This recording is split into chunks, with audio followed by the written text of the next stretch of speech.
Selamat pagi anak-anak. Hari ini kita akan belajar tentang peristiwa lahirnya Pancasila. Perhatikan baik-baik ya. Sekarang kita membahas tentang Pancasila.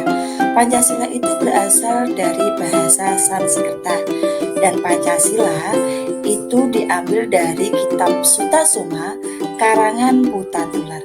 Pancasila itu sendiri ada artinya dan terdiri dari dua kata. Yang pertama itu panca, yang kedua sila. Panca artinya 5 dan sila artinya dasar. Pancasila lahir dalam sidang BPUPKI yang pertama, yaitu tanggal 29 Mei sampai 1 Juni 1945. Pada saat sidang BPUPKI itu ada beberapa tokoh yang mengusulkan usulan dasar negara. Yang pertama itu Muhammadiyah. Apa gagasannya? Yang pertama adalah peri kebangsaan, yang kedua peri kemanusiaan, yang ketiga peri ketuhanan, yang keempat peri kerakyatan, dan yang kelima kesejahteraan rakyat. Kemudian yang kedua yaitu Mr. Supomo. Gagasannya yang pertama adalah persatuan, yang kedua kekeluargaan, yang ketiga keseimbangan lahir dan batin, yang keempat musyawarah, dan yang kelima keadilan sosial. Kemudian yang ketiga yaitu Insinyur Soekarno. Gagasannya adalah yang pertama kebangsaan Indonesia, yang kedua internasionalisme atau perikemanusiaan, yang ketiga mufakat atau demokrasi, yang keempat kesejahteraan sosial, dan yang kelima ketuhanan yang Maha Esa. Pada tanggal 1 Juni 1945, pada sidang BPUPKI pertama hari terakhir, dilakukan pemilihan nama dasar negara Indonesia. Akhirnya yang dipilih yaitu Pancasila. Sehingga setiap tanggal 1 Juni diperingati sebagai Hari Pancasila. Dan akhirnya terbentuklah dasar negara yang berbunyi yaitu Pancasila, yang berisi 1. Ketuhanan yang Maha Esa, 2. Kemanusiaan yang adil dan beradab, 3. Persatuan Indonesia, 4. Kerakyatan yang dipimpin oleh hikmat kebijaksanaan dalam permusyawaratan dan perwakilan, 5. Keadilan sosial bagi seluruh rakyat Indonesia.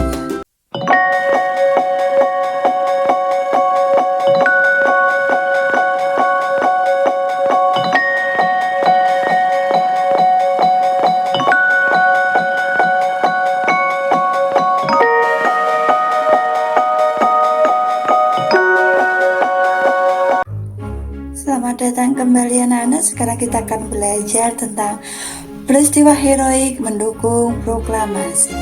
Perhatikan ya. Setelah proklamasi kemerdekaan Indonesia, ternyata tidak sampai hanya di sini saja perjuangan para pahlawan, dan ada usaha-usaha untuk menegakkan kedaulatan yang terjadi di berbagai daerah dengan tindakan heroiknya mendukung proklamasi kemerdekaan Indonesia. Salah satunya adalah peristiwa heroik yang terjadi di Yogyakarta. Perebutan kekuasaan di Yogyakarta dimulai pada tanggal 26 September 1945 sejak pukul 10 waktu Indonesia Barat. Para pegawai, pemerintah, dan perusahaan yang dikuasai Jepang melakukan aksi mogok. Mereka menuntut agar Jepang menyerahkan semua kantor kepada pihak Indonesia. Peristiwa heroik selanjutnya berada di Surabaya. Peristiwa ini terjadi saat insiden bendera di Hotel Yamato Tunjungan, Surabaya. Orang Belanda mengibarkan bendera merah putih biru di atap hotel. Tetapi rakyat kemudian menyerbu hotel, menurunkan dan merobek warna biru bendera itu, kemudian dikibarkan kembali, sehingga insiden ini terjadi pada tanggal 19 September 1945. Peristiwa selanjutnya adalah peristiwa heroik di Semarang. Pada tanggal 15 Oktober 1945, pasukan Jepang melakukan serangan ke kota Semarang dan dihadapi oleh TKR dan Laskar Perjuang lainnya. Pertempuran berlangsung selama 5 hari. Akibat pertempuran ini, ribuan pemuda gugur dan ratusan orang Jepang tewas. Nah, untuk mengenang peristiwa itu, di Semarang akhirnya didirikan Monumen Tugu Muda. Peristiwa selanjutnya adalah peristiwa heroik di Aceh. Pada tanggal 6 Oktober 1945, para pemuda dari tokoh masyarakat membentuk Angkatan Pemuda Indonesia atau yang disebut dengan API. Anggota API kemudian merebut dan mengambil alih kantor-kantor pemerintahan. Di tempat yang telah mereka rebut, para pemuda mengibarkan bendera merah putih dan berhasil melucuti senjata tentara Jepang. Selanjutnya adalah peristiwa heroik di Bali. Pada bulan Agustus 1945, pemuda Bali membentuk organisasi Angkatan Muda Indonesia atau yang disebut dengan AMI dan Pemuda Republik Indonesia atau yang disebut dengan PRI. Upaya perundingan untuk menegakkan kedaulatan RI telah mereka upayakan, tetapi pihak Jepang selalu menghambat. Akhirnya pada tanggal 13 Desember 1945, para pemuda merebut kekuasaan dari Jepang secara serentak, tetapi belum berhasil karena persenjataan Jepang masih kuat.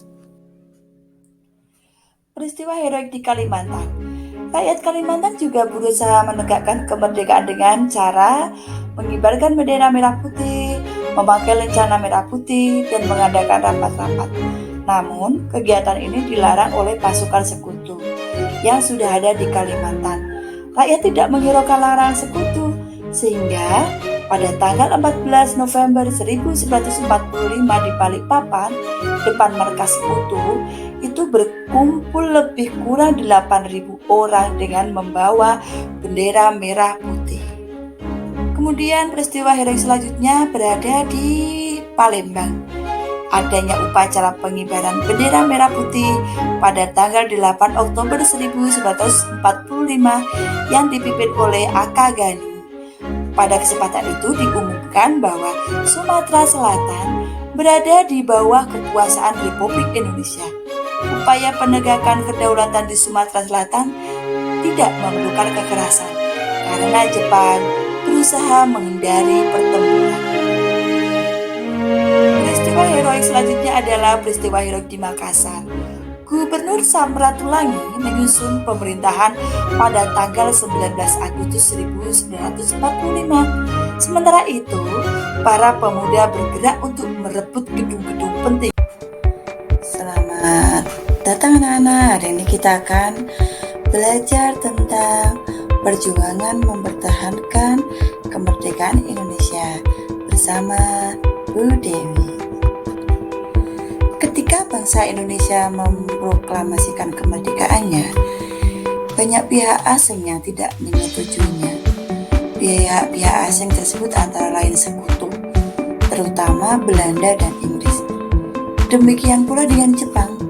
Banyak tentara Jepang yang masih tersisa di Indonesia belum mengetahui jika mereka telah kalah dan menyerah kepada sekutu.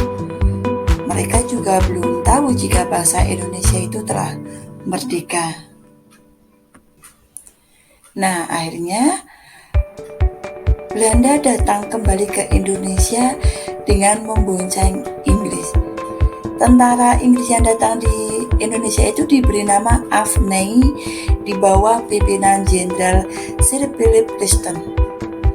Bertugas untuk apa? Melucuti senjata tentara Jepang yang masih di Indonesia serta membebaskan tawanan perang sekutu. Dan ternyata kedatangan Inggris ini juga diboncengi oleh tentara Belanda yang disebut oleh Nica. Nah, kedatangan mereka berdua ini ditentang oleh rakyat dan pemerintahan Indonesia, sehingga Indonesia harus mempertahankan kemerdekaan Indonesia setelah memproklamasikannya. Perjuangan rakyat Indonesia dalam mempertahankan kemerdekaan Indonesia itu ada dua cara. Yang pertama, peranan fisik dan perjuangan dengan diplomasi. Perlawanan fisik dilakukan dengan kontak senjata. Perjuangan dengan diplomasi dilakukan melalui meja-meja perundingan. Sekarang kita akan membahas tentang perlawanan fisik. Perlawanan fisik itu antara lain yang pertama, pertempuran 10 November 1945 di Surabaya, yang kemudian setiap tanggal 10 November diperingati sebagai Hari Pahlawan. Mengapa? Karena berawal dari tewasnya Jenderal Malabi, yaitu pimpinan sekutu, dan adapun tokoh yang terlibat dalam perlawanan fisik di Surabaya yaitu Bung Tomo, Gubernur Suryo, dan Kolonel Sungkono. Sedangkan perlawanan fisik yang kedua yaitu Palagan Ambarawa terjadi pada tanggal 15 Desember 1945 di Ambarawa, Jawa Tengah. Kemudian setiap tanggal 15 Desember diperingati sebagai Hari Infanteri Nasional. Insiden ini bermula dari sekutu itu berarti Inggris dan Belanda, mempersenjatai tawanan yang sudah dibebaskan. Sekutu ini juga membebaskan orang-orang Belanda secara sepihak. Adapun tokoh yang terlibat dalam peristiwa ini antara lain Kolonel Isdinam dan Kolonel Sudirman. Kemudian perlawanan fisik yang selanjutnya, yang ketiga, yaitu Bandung Lautan Api, terjadi pada tanggal 23 Maret 1946. Insiden ini bermula dari ultimatum sekutu meminta senjata yang diperoleh dari Jepang untuk diserahkan kepada sekutu. Namun rakyat Bandung menolaknya, bahkan membakar kota Bandung agar tidak dikuasai oleh sekutu. Tokoh yang terlibat dalam pertempuran ini antara lain Muhammad Toha, Abdul Haris Nasution, dan Suryadi Suryadharma. Kemudian perlawanan fisik yang keempat yaitu Medan Area terjadi pada tanggal 10 Desember 1945 karena orang-orang Belanda menginjak-injak bendera merah putih. Tokoh yang terkenal yaitu pada Medan Area ini adalah Ahmad Thohir. Kemudian selanjutnya yaitu perlawanan fisik yang kelima, serangan umum 1 Maret 1949 di Yogyakarta. Peristiwa ini dipicu Belanda yang menduduki kota Yogyakarta dan mempropagandakan bahwa TNI telah hancur. Tokoh yang terlibat antara lain Letkol Soeharto dan Sultan Hamengkubuwono ke-9. Selain perjuangan fisik, Indonesia dalam mempertahankan kemerdekaan Indonesia itu juga melakukan dengan perjuangan diplomasi. Salah satunya yaitu perundingan Linggarjati. Perundingan Linggarjati ini diadakan pada tanggal 10 November 1946 di Linggarjati, Cirebon, Jawa Barat. Dalam perundingan ini, Indonesia diwakili oleh Sultan Syahrir dan Belanda diwakili oleh Profesor Schermerhorn. Hasil perjanjian ini sebagai berikut. Belanda hanya mengakui kekuasaan Republik Indonesia atas Jawa, Madura, dan Sumatera. Yang kedua, negara Indonesia Serikat terdiri dari negara Republik Indonesia, negara Indonesia Timur, dan negara Kalimantan. Dan yang ketiga, negara Indonesia Serikat dan Belanda merupakan satu uni dengan nama Uni Indonesia Belanda yang diketuai Belanda. Nah, akan tetapi Belanda mengingkari perundingan ini karena Belanda melancarkan agresi militer Belanda yang pertama. Perjuangan diplomasi yang kedua yaitu Perjanjian Renville.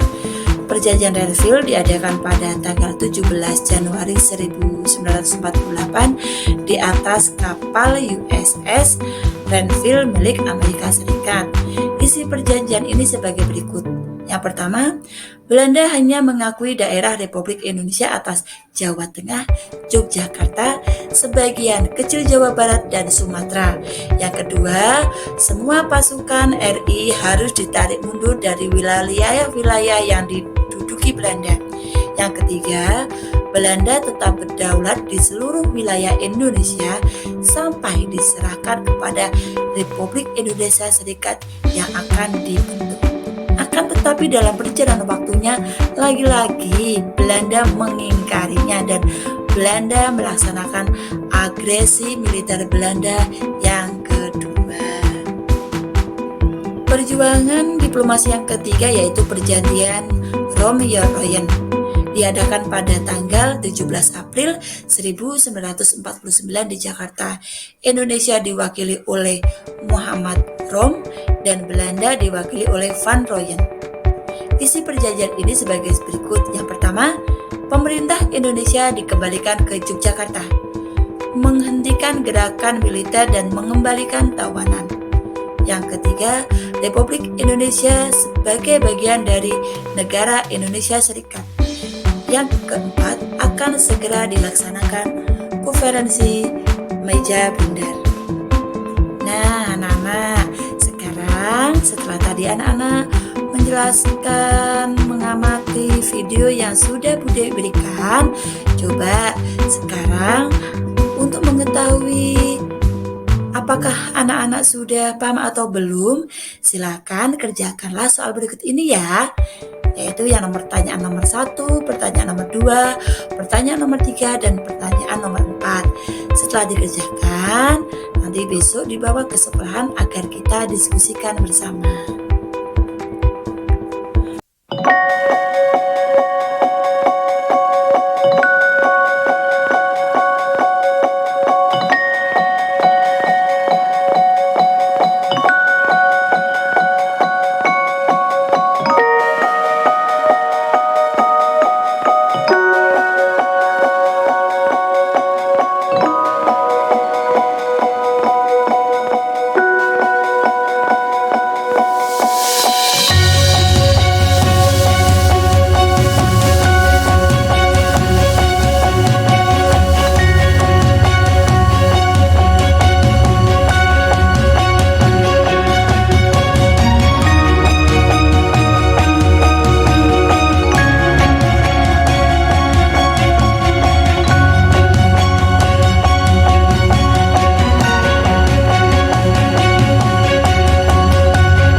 Halo, selamat datang lagi bersama kami dengan Ibu Dewi.